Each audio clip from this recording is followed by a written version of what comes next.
Hei, salutare lume și bine m-am găsit la un nou episod. Eu sunt Iani și astăzi o să ne jucăm Brawl Stars. Um, Ăsta este episodul 3. Dacă vă întrebați unde este episodul 2 este cel în care am arătat cum mi-a picat Gale. Dacă îl știți. Ăsta este episodul 3. Te rog, dă like, abonează-te și apasă clopoțelul. Cum am promis, la episodul 10 vom face unboxing până unde am ajuns și cine știe, poate reuși să facem și sezonul 2 cu tot același sezon de Brawl Stars. Hai să vedem. Cred că o să trecem și la următorul rank.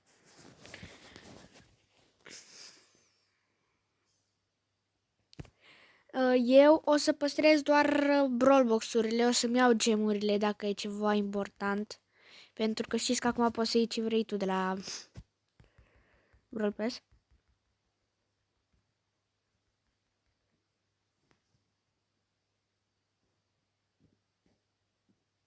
Nu. Era să mor. Bine, bun. Dacă vă întrebați de ce sunt așa, să știți că de-abia acum m-am trezit și e greu să filmez când de-abia acum te-ai trezit și în același timp să fii și fresh. Da, na.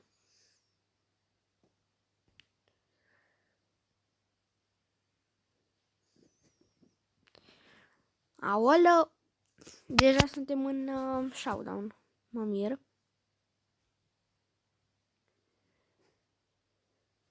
Tot are 6 ca mine. E perfect. Așa, am murit și am câștigat. Băi, o leacă cam noob, adică putea să-și dea ultimata pe mine și mă bătea acolo, dar las. 88 de puncte, de points-uri, să zicem. La 5 ce avem? Un big box. Bă, dar gemuri unde-s? Serios? 20 de gemuri nu dai, mă? Supercell? Așa mai zic și eu. Da, puba tare eu. O să o rom pe Rosa. Și o să jucăm și cu ea.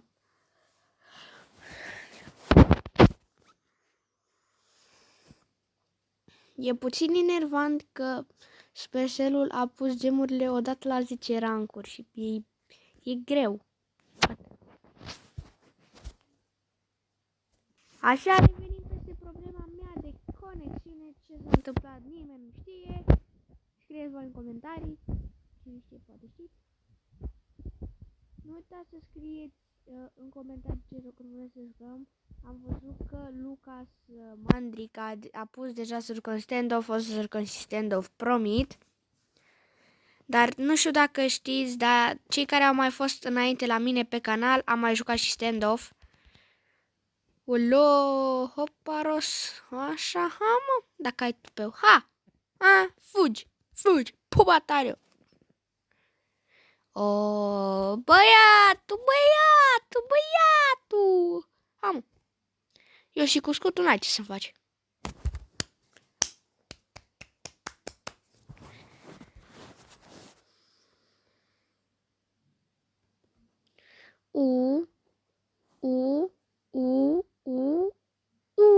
Și 128 de astea. Perfect, și cred că putem să trecem nu doar la 5 și la 6. Nu. Am făcut o calcule prost. În următorul episod o să încerc să avem deja 300 de trofei ca să facem mai multe misiuni.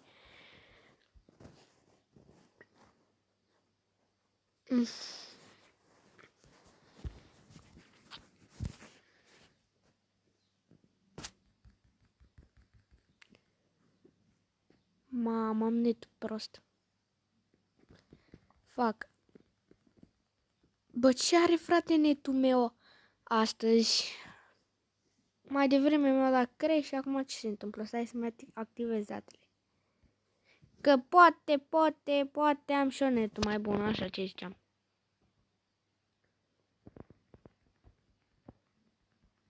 Trebuie să dezactivez datele, să văd dacă e de la date sau a fost o puțin netul prost. Ia.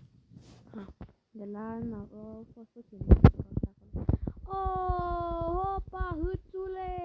Hai în noapte, cheluțu! Hai la bomba mare! Shit. Nu! Am scăpat. Ba, n-am scăpat. Păi! Așa, am câștigat lupta. Așa. Suntem în showdown cu 6, sunt cam puține, dar el primul ăla m-a enervat. Cred că mai are un cont mare că știe să joace. Cred că are unul de vreo 6.000-5.000 de trofei pe acolo. Dar n-are ce să facă cu unul de 15.000. Care nu mai are 15.000. Previously.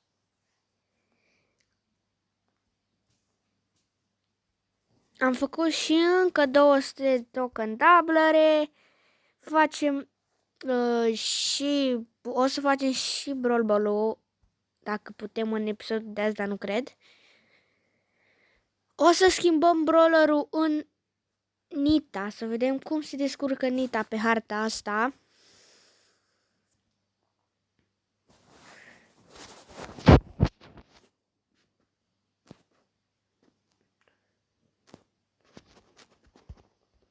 Imaginați-vă că mie nu o să-mi dea misiuni doar din sezonul ăsta, o să-mi dea și misiunile care le-am pierdut din sezonul celălalt. Oho, cât o să am de făcut. Bine, dar practic o să fac decât o misiune, pentru că dacă faci mai multe misiuni,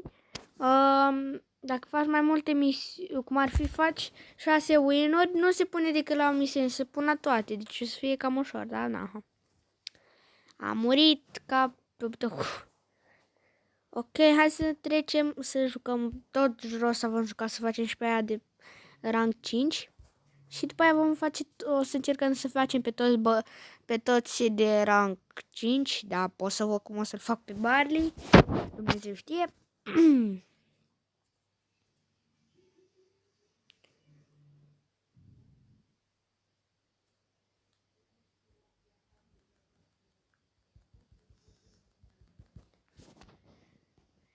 Trebuie să avem grijă aici, că poate sunt niște șerpi.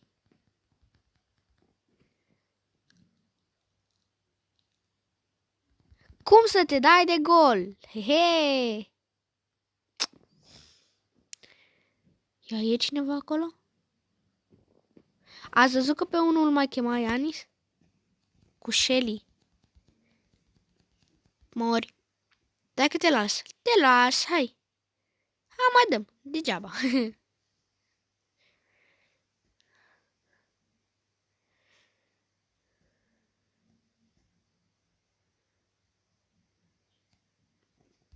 Uleu, am câștigat! Am câștigat! Lejer! Mamă, dar m-am speriat, oleac. Și am făcut rank 5 și pe Rosa. 68 de points-uri. Da, acum vom juca cu Colt, vom încerca să facem și pe rank 5 și după aia vom trece la următorul brawler, care o să fie Nita. De ce Nita? Păcat că n-am gadgetul ăla, că îi spărgeam pe toți. Nu că îi spărgeam, că îi băteam, îi rupeam. Două în cap și papa. Așa le făceam. Știi care e faza nașpa când faci un unboxing? Și pentru cei care au făcut unboxing, cred că nu și-au dat seama. Când joci și ai mai puțin level. Cum ar fi că și când îți deschizi boxuri, ai level. Și tu joci cu brawler care e unboxing de ceva timp și ai dat, adică level 2 sau 3 și alții au 4, alții au 6 sau 7. Asta e o leacă nașpa. E puțin nașpa, nu o leacă, că na. Get to know de ce mi-am dat ultimata.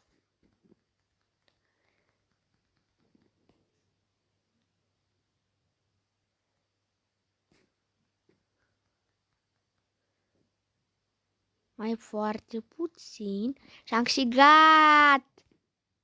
Hâț!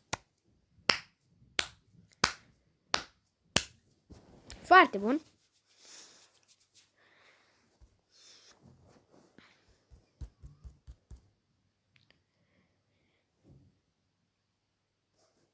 Ia ce s-a băgat ăsta free de pe shop în 4 minute. Să vedem ce o să avem free pe shop. Sper să fie bănuți. Bă, dă bănuți!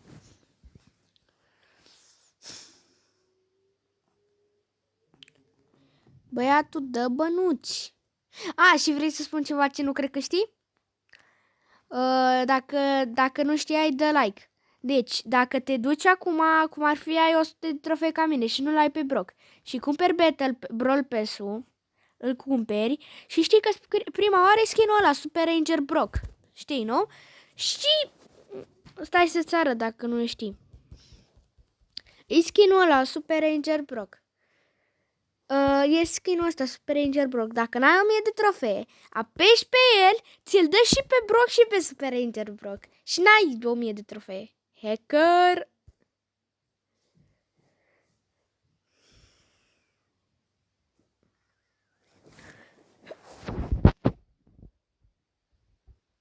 Brawlball-ul o să-l iau pentru că am nevoie să fac Brawlball.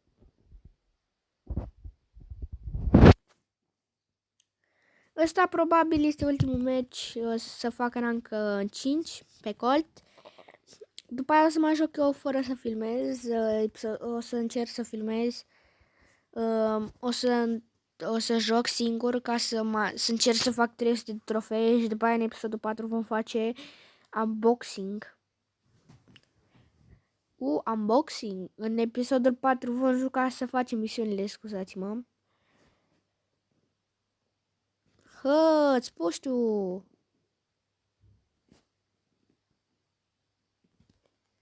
Oleu, oleu, oleu! Așa, bun.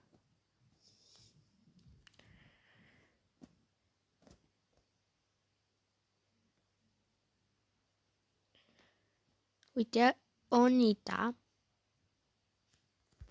Cred că s-a speriat. Te-ai speriat. Măi, te-ai speriat.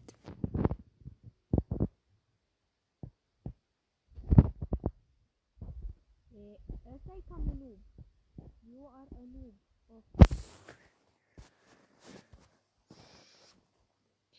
Hai că cred că e ora 11, cred. Hai să mai așteptăm. Oh, și am făcut următorul rank 60 de astea. Ho, ho, be. Later. Ia. Eventul la Gem Grab.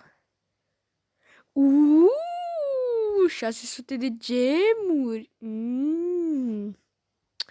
Păi imaginează dacă aș avea 600 de gemuri cât aș da, mi-aș lua și Brawl Pass-ul cu tot, cu asta, băi.